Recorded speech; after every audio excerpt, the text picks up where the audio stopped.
Ito ay napakabastos, napakababang klaseng chismis. Sino ba namang hindi makakalimot o hindi makakaalam ng isa sa mga controversial at infamous urban legend sa Philippine showbiz wherein involved ay sina John Lloyd Cruz at Shaina Magdayaw? So we're stuck. Ang lock issue. The rumor started mid-year 2010. Lumitaw, nagkalat at gumawa ng ingay ang isang chismis tungkol kina John Lloyd at Shaina, pero walang ideya ang mga tao kung paano nagsimula ang chismis na ito, dahil bigla na lang pumutok ang sabi-sabi na ito kung saan-saan. Hindi naman nakakadiri ang chismis na nag-lock daw ang private part ni John Lloyd at Shaina sa kalagitnaan ng kanilang pagtatalik, kung kaya't namataan daw ang dalawa na isinugod sa St. Luke's Medical Center.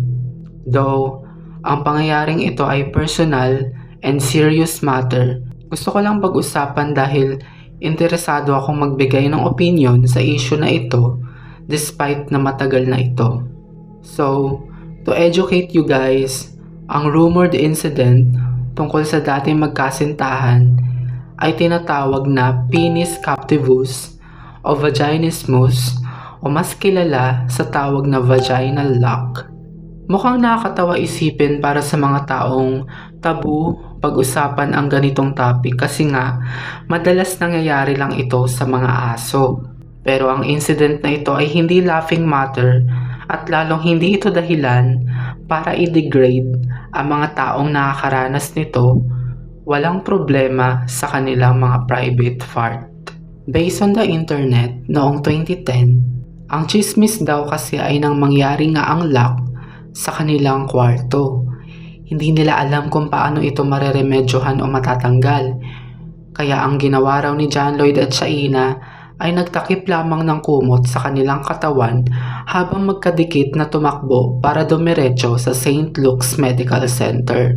Pero may mga ibang chismis din na hindi raw St. Luke's Medical Center ang pinuntahan ng dalawa, kundi Makati Medical Center daw. May mga nagsabi rin na nanghingi ng tulong ang dalawa sa kanilang mga managers bago sila isinakay sa ambulansya habang nakatakip ng kumot. Talaga namang kalat na kalat ang istorya na ito sa publiko dahil ang doktor daw na humawak sa kanilang sitwasyon ang siyang nagsabi rin daw sa ibang tao sa loob ng ospital. Sinasabi rin ng iba na sa bahay ni Shaina nangyari ang lock at hindi sa bahay ni John Lloyd. Ang chismis na ito ay naisa publiko rin sa pamamagitan ng talk show na The Buzz, kung saan ipinasunungalingan ito ng mga managers at insiders. At sinabi rin mismo ni Boy Abunda na ito raw ay hindi totoo. Ito ang example footage. Una po mga kaibigan, nais ko lamang sabihin, bago saan mapunta ang aking mga pananalita ay hindi po totoo ang balitang ito. As a matter of fact today, patunay lamang na ang chismis talaga. Sabi nga nila, siyempre, bahagi ng aming brand ay chismis, yung mga usap-usapan. Pero alam niyo po mga kaibigan, kahit hindi po kayo artista, halimbawa sa opisina o di kaya sa magkakapit-bahay, pag kayo na po ang biktima ng chismis, masakit ho. Siyempre, hindi pa tayo makukontento kung galing sa mga managers, insiders at Boy Abunda ang pagde-deny sa issue na ito. Kaya naman let's proceed to John Lloyd Cruz breaks silence. October 3, 2010. Sa unang pagkakataon ay nagsalita si John Lloyd Cruz makalipas ang isang buwan patungkol sa issue na kinasangkutan nila ng kanyang girlfriend at the time na si Shaina Magdayaw. Sinabi niya na masyado namang ridiculous kung hahayaan na lamang na makaapekto sa kanilang relasyon ang issue na ito. Sa isang exclusive interview with ABS-CBN reporters noong September 29, 2010, kung tungkol lang doon sa balitang yun, hindi naman nakaapekto sa amin yun ni Shaina.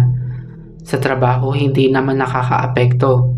I mean, hindi ganoong bagay ang makakaapekto sa trabaho ko. Alam ko yung mga bagay na makakaapekto sa mga ginagawa ko at hindi yun isa sa mga yun.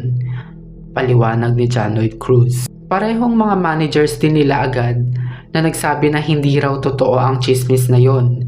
Especially sa manager ni Shaina na sinabi mismo sa press conference ng kanyang teleserye noon na Precious Hearts Romances presents Alina. Tinanong din si John Lloyd kung humingi ba si Shaina ng permiso na sagutin niya ang mga tanong hinggil sa issue. Sinagot lamang ni John Lloyd na hindi kailangan humingi ng permiso ni Shaina dahil na pag-uusapan daw nila ang issue na kumakalat at kaya naman daw i-handle ni Shaina ang mga bagay na ito nang walang problema. Narinig na natin mismo ang side ni John Lloyd Cruz, kaya naman let's go to Star Magic Breaks Silence. Naglabas ang Star Magic ng kanilang official statement patungkol sa issue. Ang mga balitang kumakalat tungkol sa couple na di umano'y na-stuck at dinala sa ospital ay malinaw na gawa lamang ng ilang mga taong walang magawa sa buhay. Nakakalungkot na may mga members of the press at publiko ang tumutulong sa black propaganda na ito. Natatawa na lamang kami sa bagong pamamaraan na ito para pasikatin ng aming artista at ipinagdarasal na lang namin sila. Pinagtawanan na lang ng management ang pangyayaring ito, ngunit ano naman kaya ang say ni Shaina Magdayaw sa issue? Shaina Magdayaw breaks silence. September 17, 2010, matapos ang ilang linggong pananahimik ni Shaina sa grabihang chismis na kumakalat hindi lamang sa Pilipinas kundi sa buong mundo sa pamamagitan ng internet, si Shaina ay tuluyan na nagsalita patungkol dito. It did not happen. Is the most outrageous chismis sa industriya natin.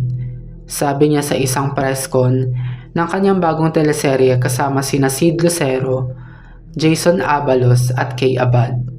Masyado yatang nanonood ng Grey's Anatomy yung nagkalat ng chismis na yun.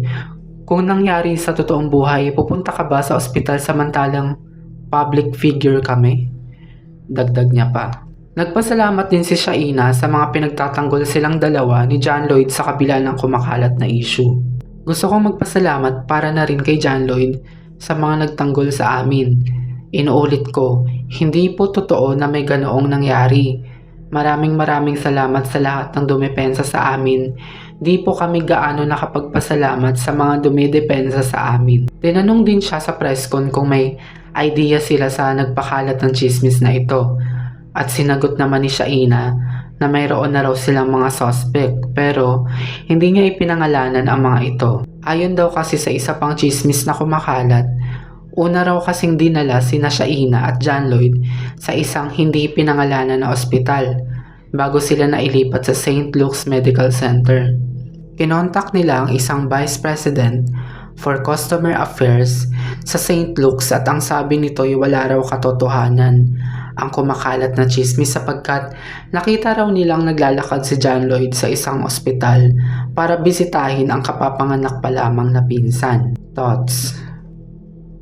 Ang thoughts o ang masasabi ko lang sa issue na ito ay hindi tayo dapat nagpapaniwala sa chismis. Kung totoo man ito, keep it private na lang, especially yung mga nakakita raw ko no years ago na professionals. Tulad nitong someone na nag-comment sa isang post sa Reddit regarding the issue. Like I said, an incident like that is not a laughing matter. So, kayo ba? Naniniwala ba kayo sa chismis na ito o hindi? Comment down below.